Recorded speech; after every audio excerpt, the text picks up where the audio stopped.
পুরা সপ্তাহে একটা ওয়াক্ত মসজিদে যায় দেখেন না, নামাজ পড়েন না, জুমার নামাজটা পড়তে যান, তারপরেও অজুটা ঠিক মতো করতে জানেন না। হায় আফসোস, চুল দাড়ি সব সাদা হয়ে গেল, আজও অজুটা ঠিক মতো করতে শিখেন নাই।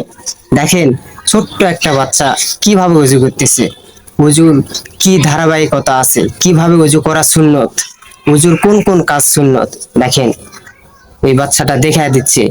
প্রথমে নিয়ত করা, আমি আল্লাহর ওহির মাধ্যমে পাক পবিত্র হচ্ছি। প্রথমে আপনার ইচ্ছা মতো আপনি যেভাবে খুশি নিয়ত করতে পারেন। তারপর দেখেন দুনো হাত ধুচ্ছে, এই দুনো হাত ধোয়া সুন্নত, দুনো হাতের কবজি সহ 3 বার ধোয়া সুন্নত।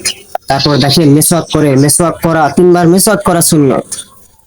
তারপরে দেখেন কুলি করছে, 3 বার কুলি করা সুন্নত, 3 বার নাকে পানি দেওয়া সুন্নত, সমস্ত মুখ 3 বার ধোয়া সুন্নত।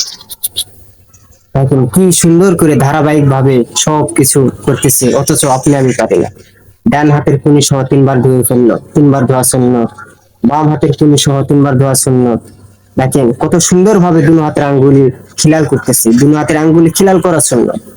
সমস্ত মাথা 1 বার মাসাহ করা সুন্নত, কান মাসাহ করা সুন্নত, এই গর্দান মাসাহ করা মুস্তাহাব।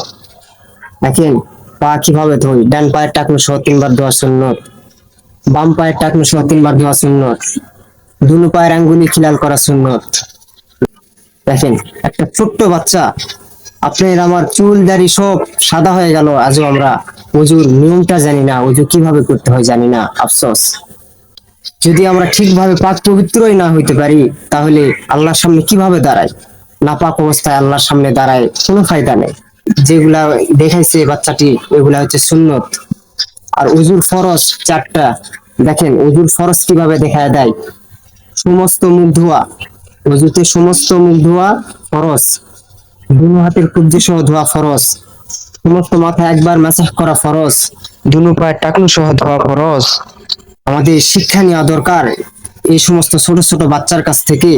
আমাদের ফ্যামিলিতে এরকম যাদের ছোট ছোট বাচ্চা আছে, অবশ্যই আমরা মাদ্রাসায় দিব।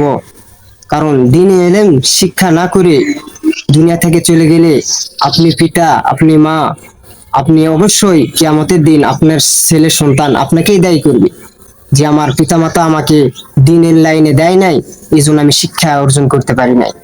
সেদিন আপনাকেই কাঠগড়ায় দাঁড় করায় দিবে। এই জন্য সময় থাকতে অবশ্যই আপনার সন্তানকে দিনে এলেম শিক্ষা করান। হাদিস শরীফে আসছে, তলাবুল ইলমি ফারিদাতুন আলা কুল্লি মুসলিম। দিনে এলেম তলব করা প্রত্যেকটা নরনারীর উপরে ফরজ।